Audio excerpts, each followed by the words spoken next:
Welcome to our podcasts, Wise Black Nanas, Life Coaching Between the Dash. Hey, what do you do when it feels like life has thrown you a few too many challenges, knocked you down, in the bed, hard to talk about even with your best friend challenges, and it feels like the challenges are winning? Wouldn't it be nice to hear from your Nana? Or a stand-in Wise Black Nana? Well, they are Wise Black Nanas, Sharla Walker, PhD, and Joanne Early, MS, two mature women with over 70 plus years of combined coaching and mentoring, professional human resources, and business experience. The wonderful news is, these Wise Black Nanas are still living and learning about this amazing life, about resilience and grit, gratitude and appreciation, and the extraordinary power of love and friendships, being positive and supportive, and learning from others.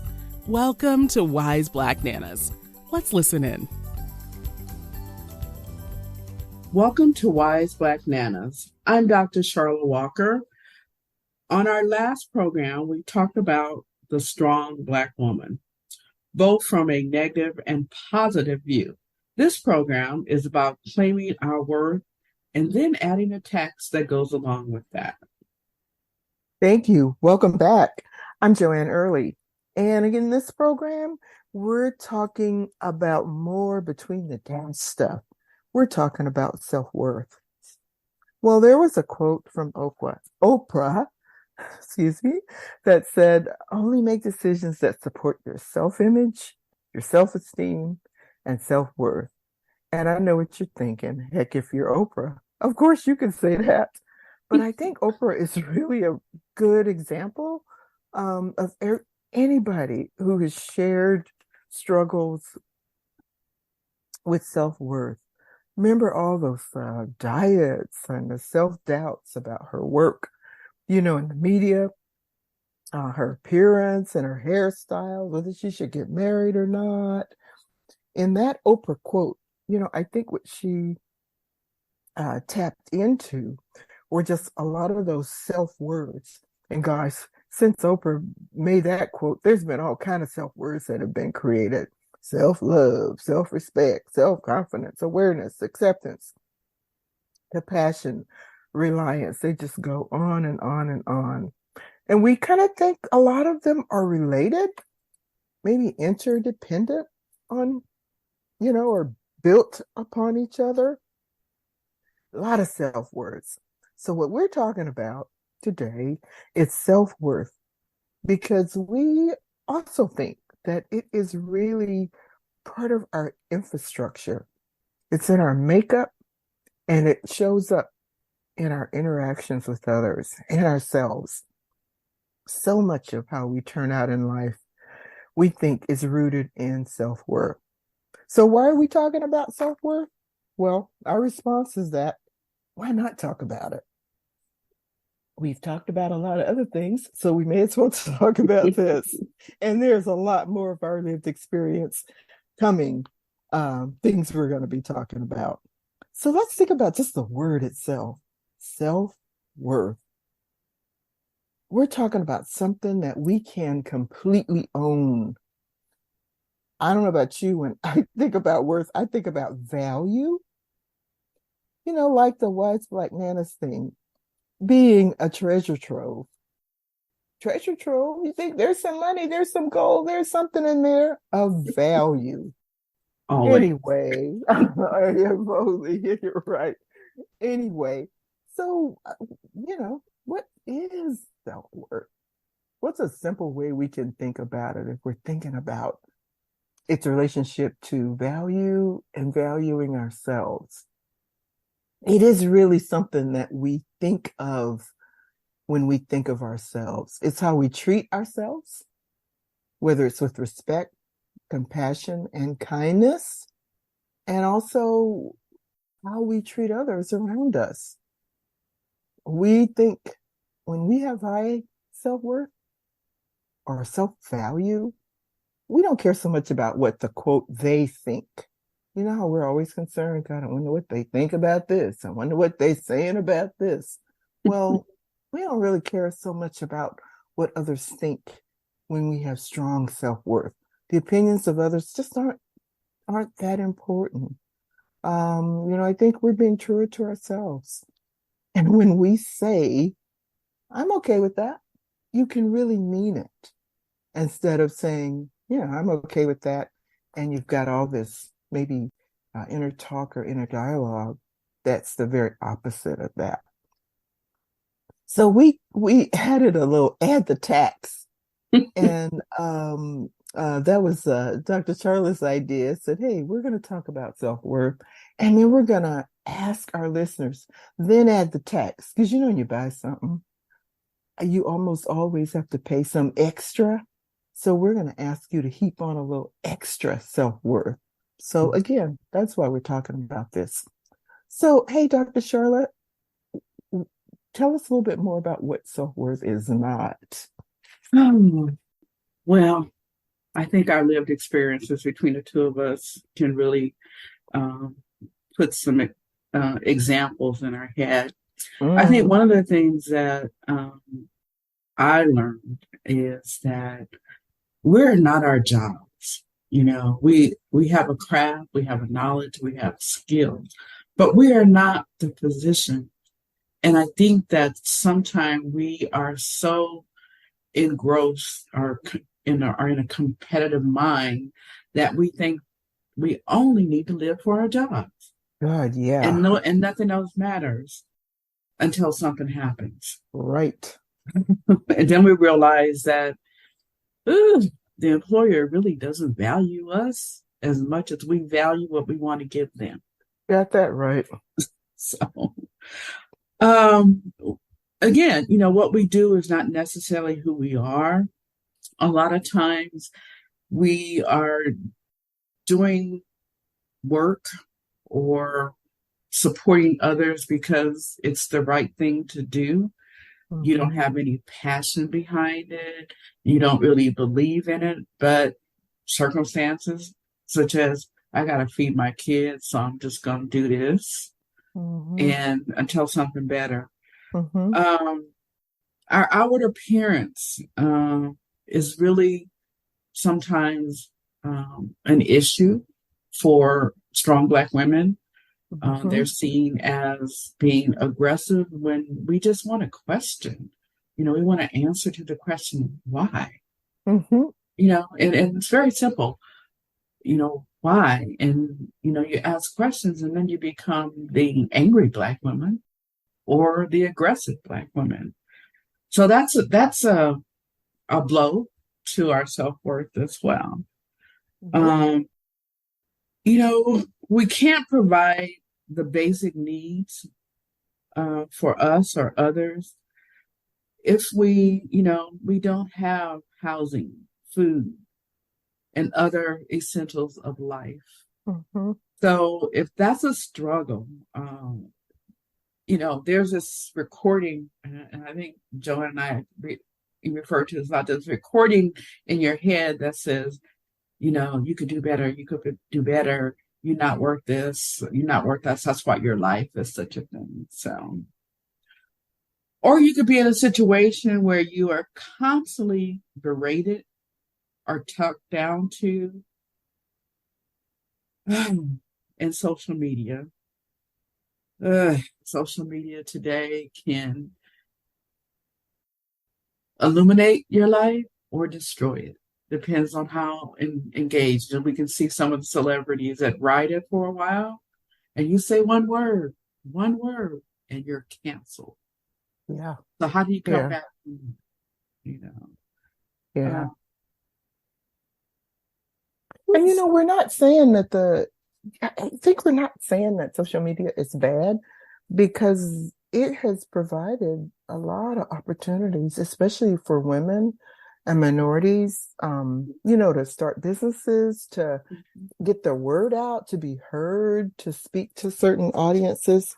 So we're not in any way saying that it's a bad thing, that it's a negative thing, but it has such power, and it seems to have taken root, that, when you look at somebody else's posts and looks like, oh my God, they're just living life large. I guess that's what the saying is. And just doing all this stuff, and they always look beautiful, and they're going out to wonderful places to eat, and the food is pictured and all that stuff. Yeah. And then you look around at maybe your own set of circumstances, and you think, well, God, I'm not like that, and or I don't go to those places. I'm not always flying here and there. I'm not wearing these Yeah. glamorous clothes. It can have a negative impact on your self-worth. That's the I think that's, don't you think that's what we're trying to I convey think so. here? I think that, we are a perfect example. Our generation, we came from, we don't tell everything. We keep secrets. And Yeah. social media Oh my doesn't God, everything's out there. allow you to keep secrets. And I think that's kind of been our struggle as we have. It's no longer a struggle, but our struggle is like, oh, we got to go to social media to promote Mm-hmm. our podcast. We got to get out Mm-hmm. there.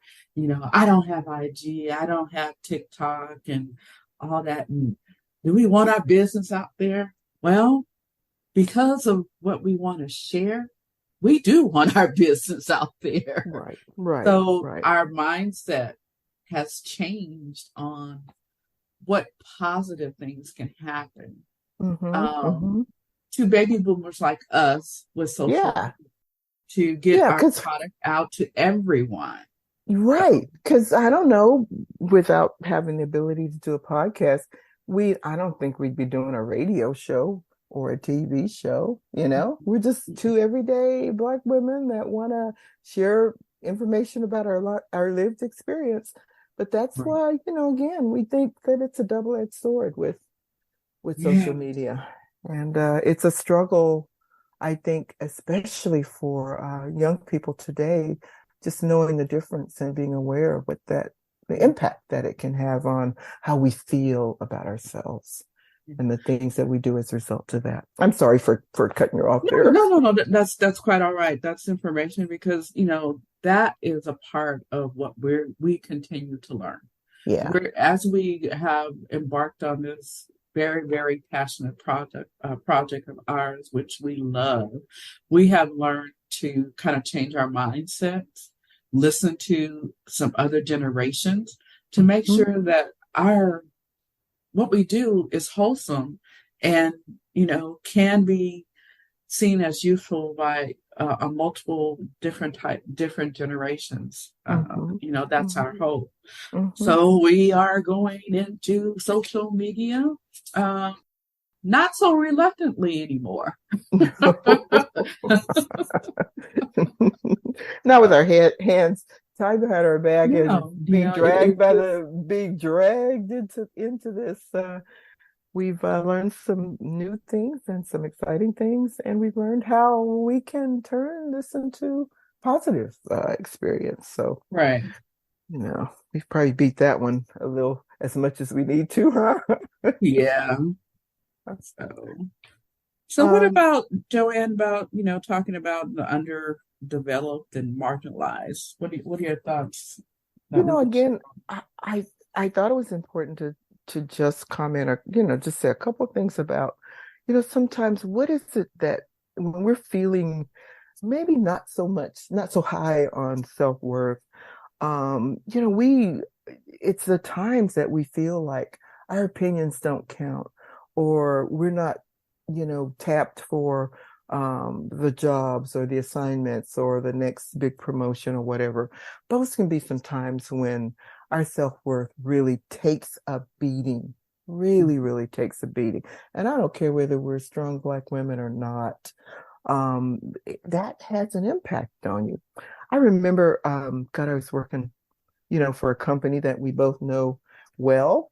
Mm-hmm. And I was tapped. I was I don't know, maybe a newer manager, newer mid-level manager at that time, and I was tapped to go to a class that was called self-efficacy, and I didn't even know what self-efficacy meant.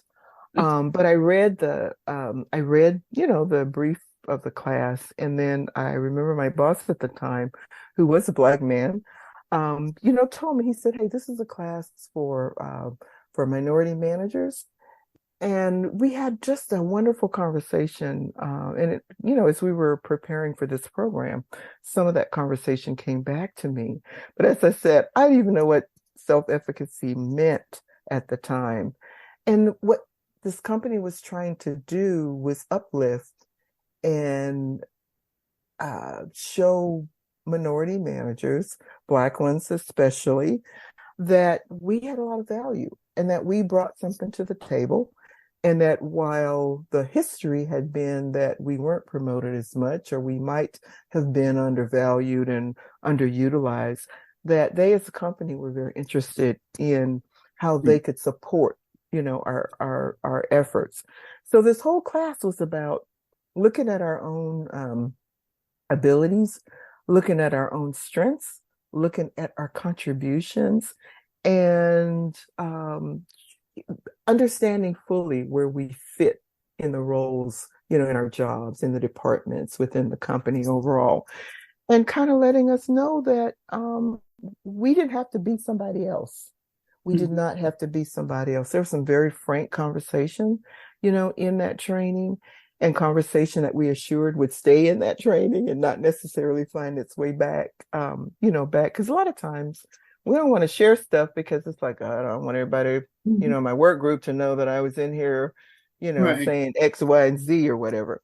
But it was really a class on kind of saying to us that, okay, minority managers, you have a place. You have a seat at the table. You can be your authentic self and don't have to try to be somebody else or speak in another voice. So I while I may not have always brought up that class, I think I remembered and took into me and tried to practice the things that, that I had learned about in that class, in a way to help me, continue to manage and continue to interact and to feel, again, good about what I brought to the table, good about my accomplishments, that I felt more confident, to raise my hand in meetings to say, you know what, I don't really agree with that. And let me tell you why, or yeah, hey, I can support that. And I'd like to be in the group to implement this. I felt much more confident about, again, quote, my role after taking that. And I think I took that with me largely to other places, other jobs, other ventures that I got involved in. And I mean, I don't know if they're probably not doing anything like that now, but it was a wonderful opportunity. And it certainly was good for me to, to have that experience at the time in my career when I needed it. I think I needed it at that time. But it was called self-efficacy, I think, for minority managers. Heck, I don't even know if you could even do that today. I don't know. And think about what you're saying, because, we did work for the same organization, different divisions. And so I was exposed to that as well. And as you're talking, I'm thinking that, that company that we work for in so many ways was ahead of its time. As far as organizations and management and leaders. Without that background and that foundation of professionalism and training that I received, I don't think I would have become the leader that I am today. So, I'm thankful for that. I think that those conversations should reappear in organizations. See, I don't know. I mean, I know we have DEI and B or W or whatever, all those acronyms of diversity and inclusion programs now, but I don't really know that there's anything like this. And of course, I'm not, and you aren't either, in an everyday kind of corporate situation. So, I don't know. I'm hoping that they still do. I'm hoping. I think the difference is that the entire organization, from the president of the company, believed in it, that it was worth it. Yeah. And that's why it was done. Yeah, that tops down thing, huh? Yeah. And so I think that's the difference.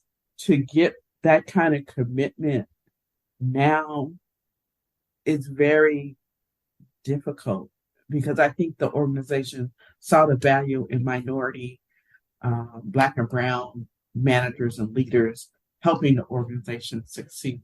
Yeah, I don't, that's exactly what it was. I That's don't exactly what it believe was. that now organizations have that perspective at Mm-hmm. all. And that's just based on my last 10 years in organizations. Mm-hmm. They're not willing to invest all it takes for diversity, Mm-hmm. inclusion, and equity. It's not Mm-hmm. just a piece of it.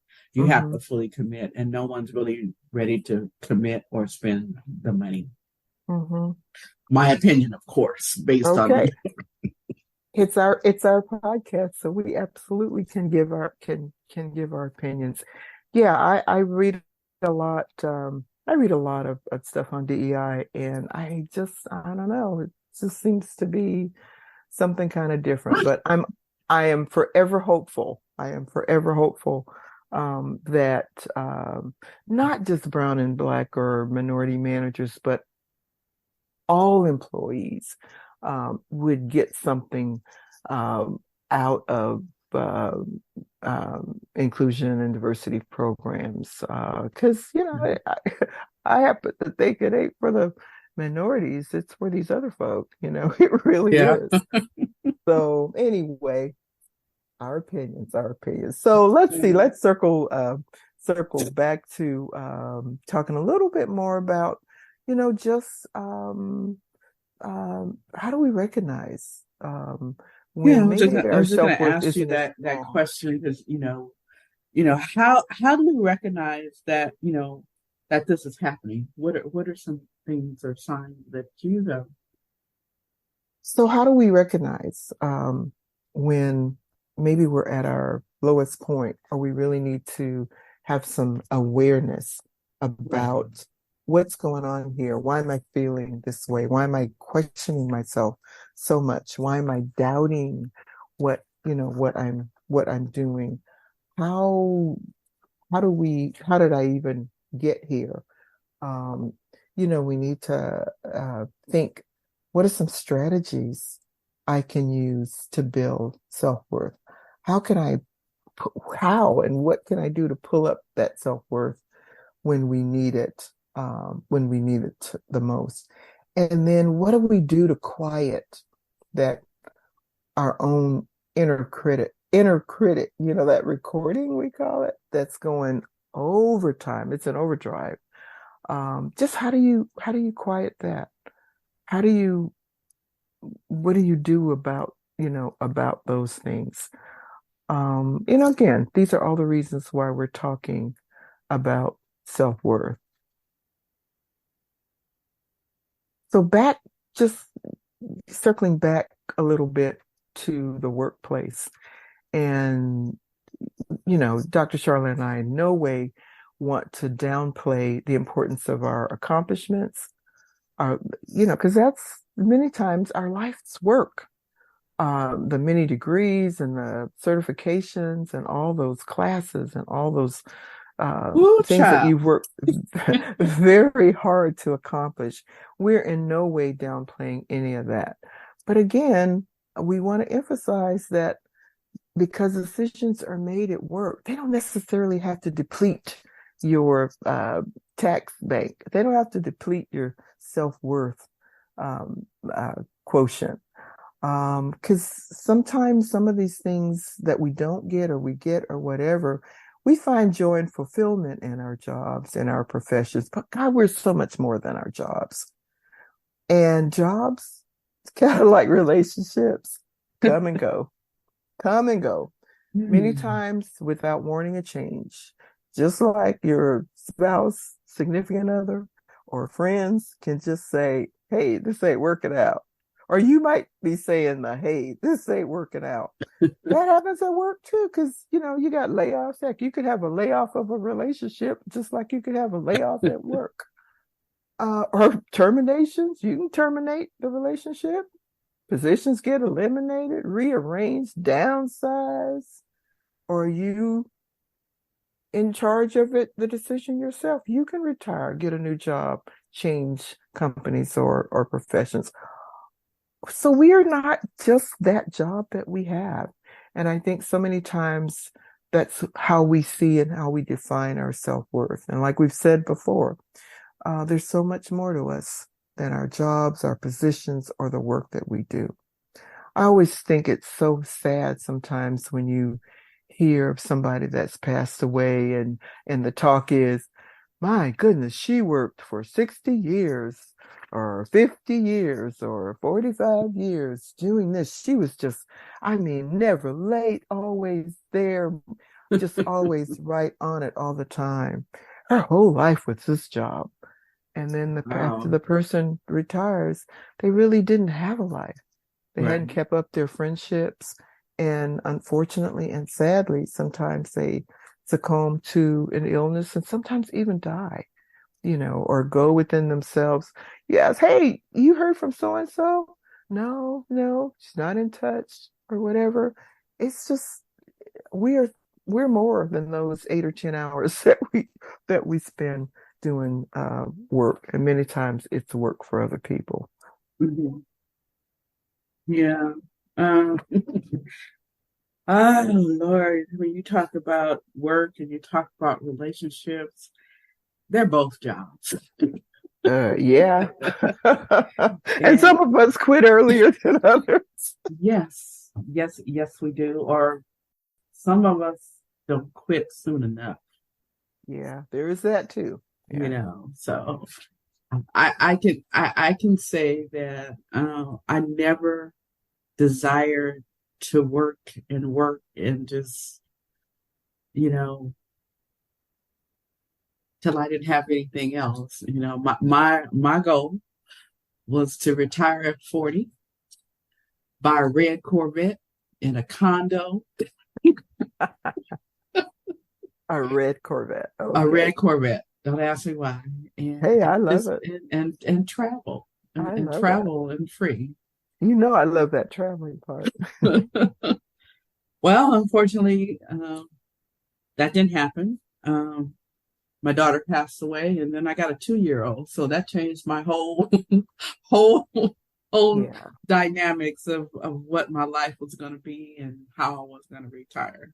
But I have no Yeah. regrets on my decisions at all. I know you don't. I know you don't. Yeah. He's 31 now, and I look at her and go like, remember when you were 18 months old? Wow. Oh, I know. Wow. So, self-worth in relationships. And, I'm just going to talk a little bit about, you have to love yourself before you can truly love someone else. I know that's kind of a cliche and we hear it all the time, but Mm-hmm. it's so true. Um, and how you feel about how you value yourself and how you see yourself, whether it's internal or external, impacts how you're going to be in a relationship.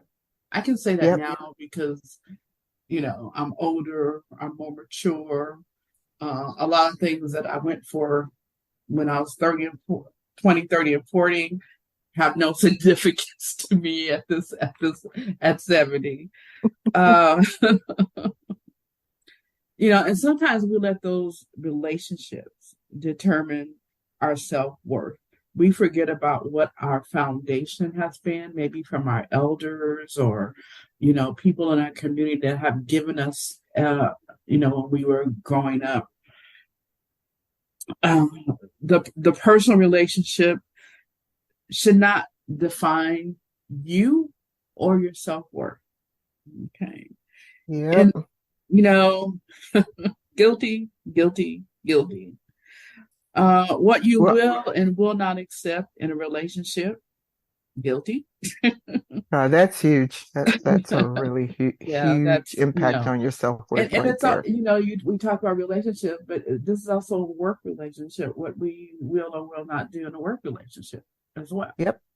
So, but I think based on my lived experience, we tend to be less stringent in our personal relationships than our work relationships.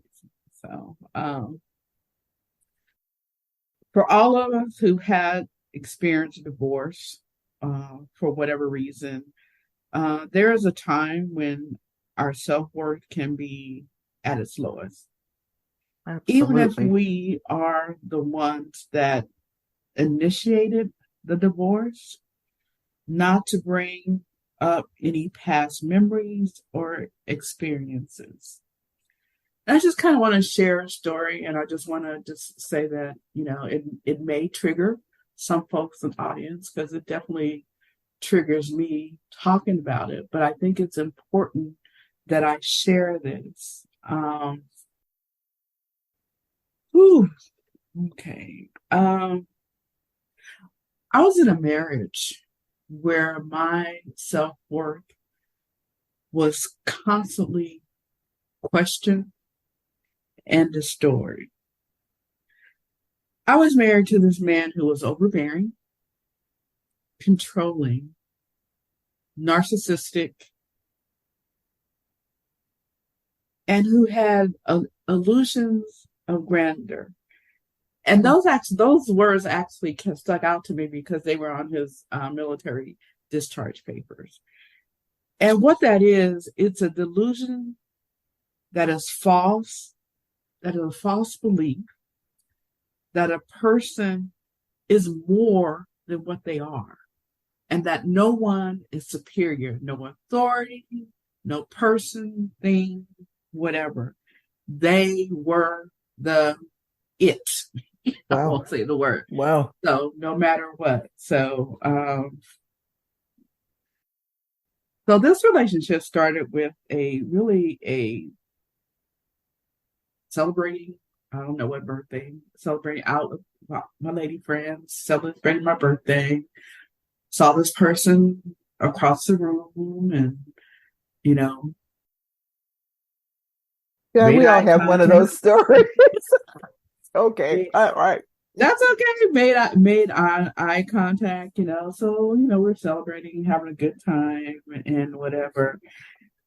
And my gut was saying, warning, warning. But I ignored it. Because he was fine. As the kid said, he was fine. Okay. If you know who Common is, he looks similar to Common, the rapper. Beard, nice body, nice physical appearance. So Okay, we that's get the really what I picture. got stuck on. Okay, we get the picture.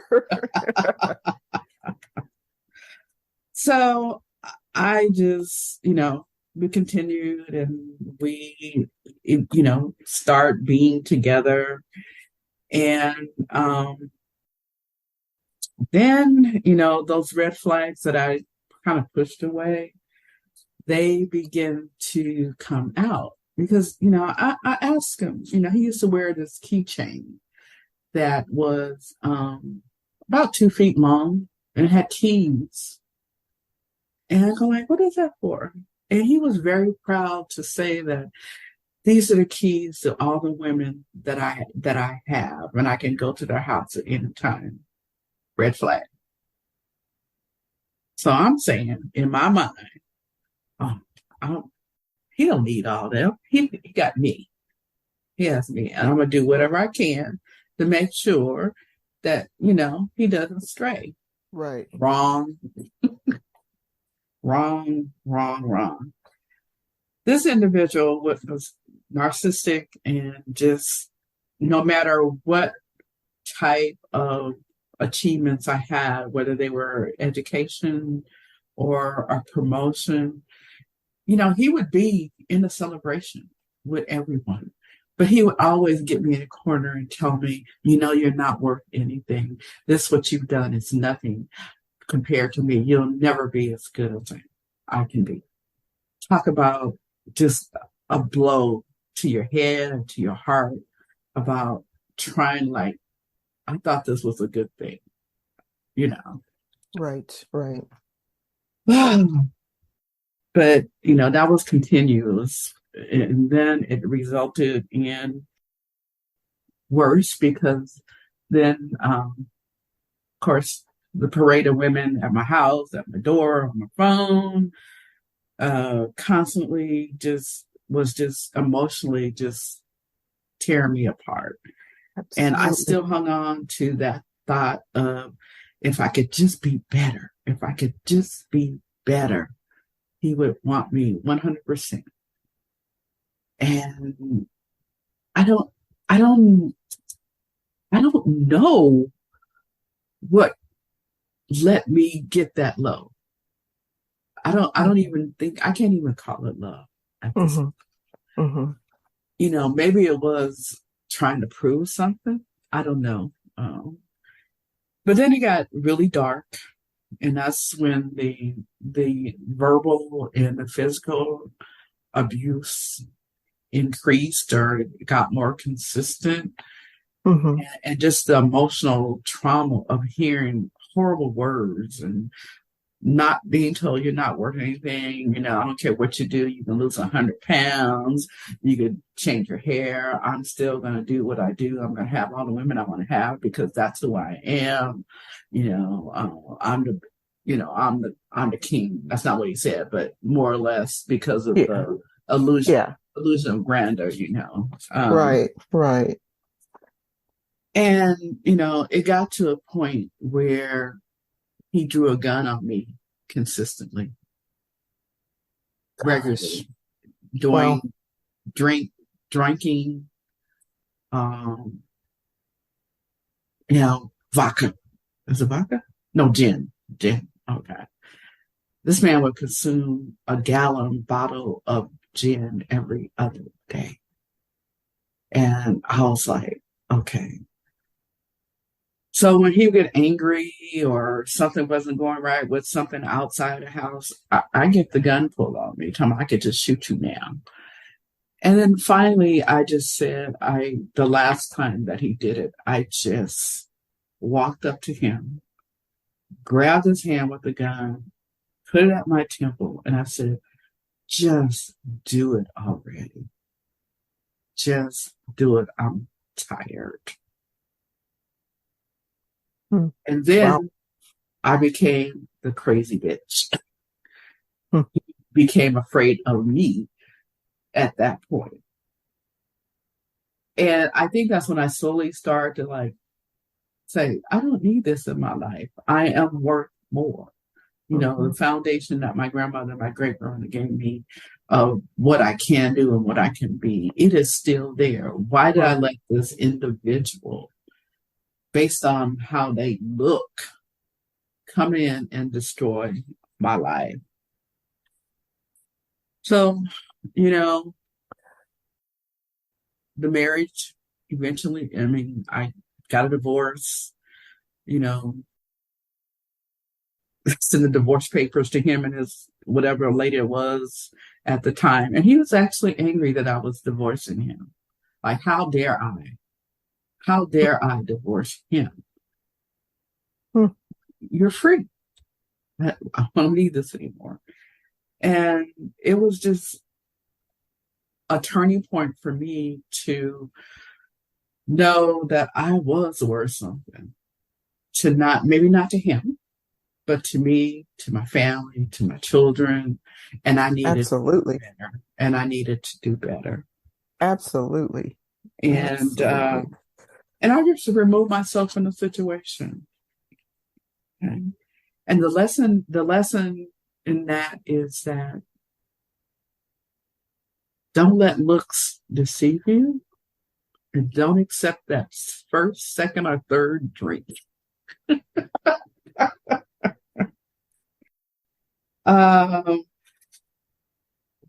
Sometimes alcohol doesn't help us make the best decisions. This is true. Sometimes it but clouds our judgment. The lesson is that I still have the foundation that was put into me. I ignored that because I thought the physical transformation of myself would tie this person to me. And it would never happen because that's just not what was in the cards. And that's not what his makeup. And thank goodness I still live that lesson. It's been 32 years. Never saw that person again. never want to see that person again. And, you know, I am worthy. I am truly worthy. And I continue to work on my self worth each and every day. So, Wow, girl, that's a story, I tell you. There's a lot, in there, and I thank you and commend you for being able to talk about it and to share it. Again, in the hopes that, hey, if there's somebody out there that's thinking that I can't rise above this treatment from someone else, that, hey, look and find your self-worth, find your self-worth. And like you said, tell yourself, I'm worthy. I'm much more valued than maybe this person's ever gonna see. And, hey, don't just, wow, thank you for sharing that.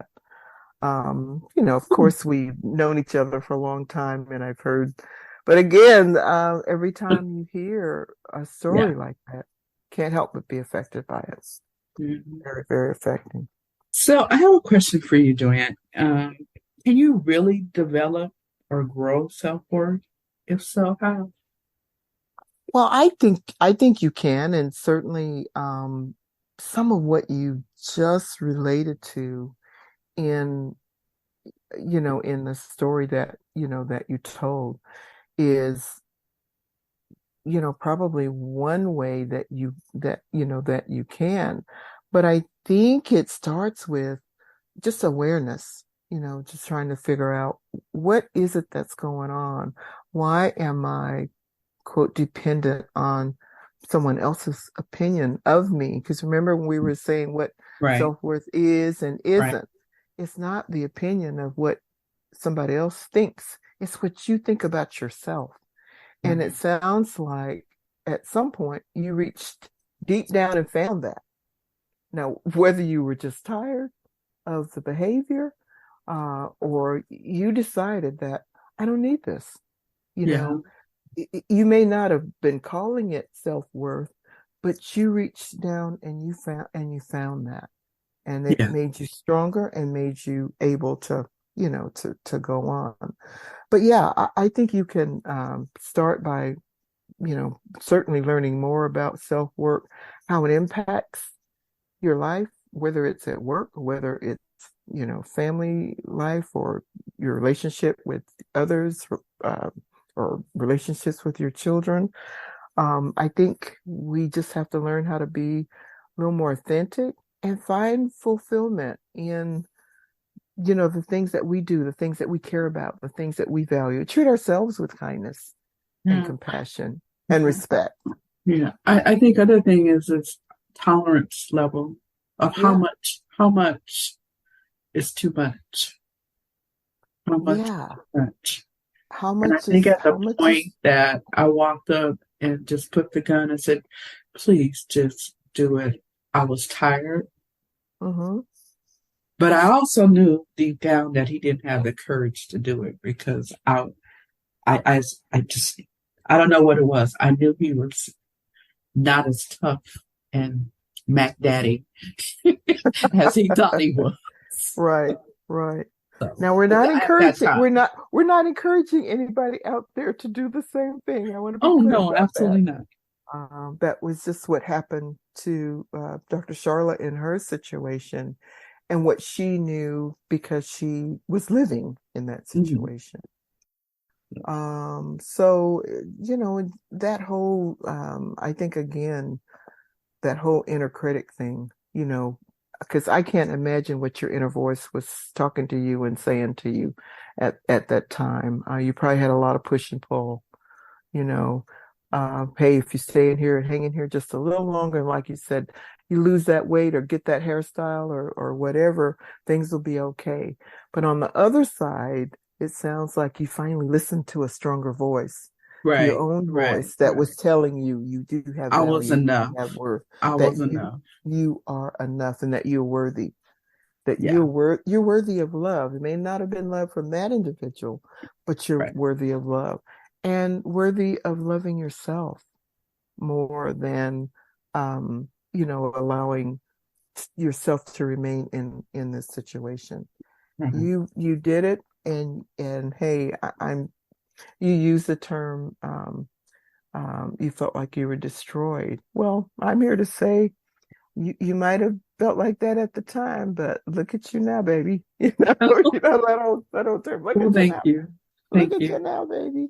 Thank you. Um, again, just really being able to look at ourselves, give ourselves the love and the respect and the kindness that we need in our Yeah, I think children. you just said that the kindness. Sometimes Yeah, we are not kind to ourselves, yeah, and that's yeah, important. yeah. Yeah. And if we can start to instill that in our young people, in our children, as they're growing up, let them have successes, give them lots of unconditional love. I'm not saying spoil them, giving them any and everything they want, but make sure that they have chances to see that they can attain things, help them just achieve. And Mhm. if they have frequent successes that can start to build a certain level of self-confidence and self-worth, in them. Another thing that I remember this from many, many years ago, and I've tried to practice it, uh, or at least be aware of it. It's using words like always and never. Right. Always and never, that's pretty finite. When you say something always happens, or I think about sometimes discussions with significant others, you always say blah blah blah, or you never take out the Yeah. trash, you never do Yeah. this. It's usually in a negative connotation, it's usually negative content. Yeah. So I just try to practice. I'm going to give credit to a long, long time. One of my, oh my God, dearest friends, said to me many years ago. I don't know. I was probably going through something or whatever, and she said, John, she said, you know what? Think about not using never or saying always. And she said, just think about when you use that, what's happening, what's going on. Pull Mhm. pull up your awareness at the time. And I started practicing that. And I was just amazed at how much I would say that Mhm. and the impact that it would have either on the individuals that I'm talking with versus, just even saying it sometimes to myself. So I have generally practiced and I try. Sometimes I'm not always successful. It's not always using always and never, but substituting that with, well, sometimes, or, Yeah. lately I've noticed, so, sometimes this Mhm. happens. It's a different type of conversation, a very different type of conversation. And it's not so antagonistic, Right. because when you say, I I Yeah. am never going to do something. Wow, it's like that's kind of like having a crystal ball almost. Kind of Yeah. like having a crystal ball. So just things like that. They're not hard. Mhm. They're not hard. But they are hard in a way because anytime we talk about raising our awareness about something or stopping and thinking about something, Yeah. we can make it tougher than I don't know what the toughest exam or the toughest test you probably ever taken. So I'm going to throw out a always and never challenge to our listeners. And Mhm. I'm going to ask our listeners, listen to your conversation. Listen to your conversation with your children. Listen to a conversation that you have with your, spouse, significant others, or friends. How many times do you use always and never? So raise your awareness around these things and think about how does that make me feel? How does it make the other person feel? And Mhm. just see if you can at least, because again, you got complete control over that. Absolute complete control over that. And then what Yeah. other little point I'd like to make here is that I'm around a little one every day. And she has either some new superpower or some new superhero almost every day. And some of them are the old standbys that, we all know about, but some of them I've never heard of. Mhm. And so I just wish that we could make self-worth our superpower. Think about if everyone in our culture, especially our Black culture, Mhm. I just think about all the things that aren't kind, aren't respectful, and Right. aren't courteous that we do to each other. If we could just increase and focus on our own self-worth, I'm hopeful that it would have just a wonderfully positive experience on us as individuals Right. and as people. If we taught our children, how to make their self-worth stronger and how to sustain it. Our friends, Right. in our sister friend groups, if we talked more about self-worth and our self-value, not bragging about these aren't Right. accomplishments, these aren't the latest bonus or promotion we've gotten at work or whatever, but this is our very inner core, our very inner infrastructure. If Right. we just only develop and teach ourselves how to grow our self-worth, I just think it could have an amazing impact. Yeah, Okay, I would agree with you. okay, I- I'll get off my soapbox. Get off my soapbox on that one. But any other thoughts on No, I self-worth? mean, you talk about superpower, and for kids, it's always a superhero. But I think that my superpower is my faith, and when it really really Ah, gets down to it, ah, that's part of my foundation of what I was taught, what to yep, lean on, yep. and I laugh because my great grandmother would say, "Gal, you got to get on your knees and you got to cry some tears." And the gal part, it just, I mean, it was endearing from her. I wouldn't accept her from anybody else, but I think what she was saying is that if that's putting your faith into action and Yes, words, and what you speak is what becomes because you believe. So I do that now. I haven't done I it in a love while, it. but maybe I do need to do it where I just get on my knees and I just like shed those tears, and I get up and I feel so refreshed and burdens lifted, and then I get my crazy dreams and things that I want to do, such as this podcast. It came to me at 3 o'clock in the morning, but my most creative time is early in the morning, and Joanne knows that because I don't email her. I'll write it down and then I'll send it to her later on, and she'll say, "Well, let's talk about it." She balances me, but I think that for me, that works through the tragedy and trauma that I have been through.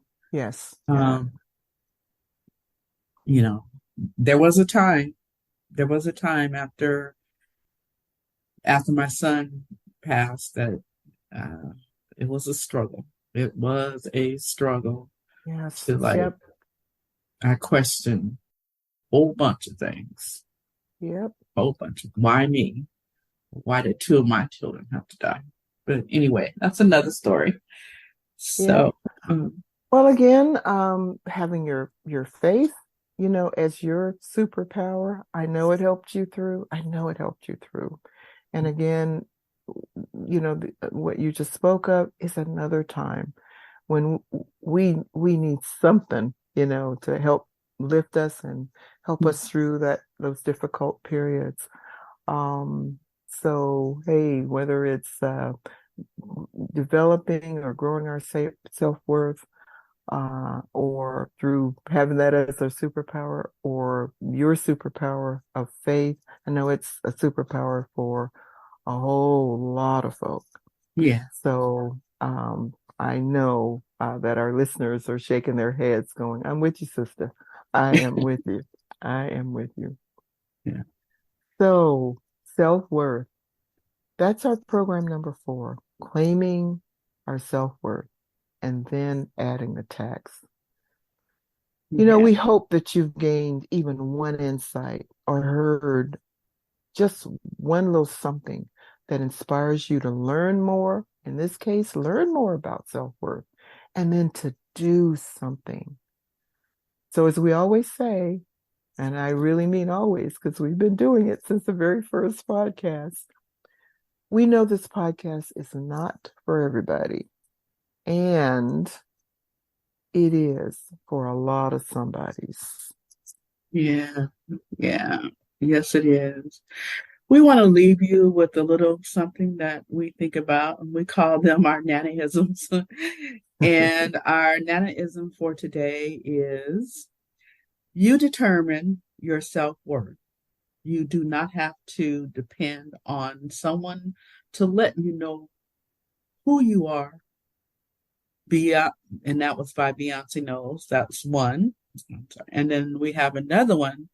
Do not rely on someone else for your happiness and self-worth. Only you can be responsible for that. If you cannot love and respect yourself, no one else will be able to make that happen.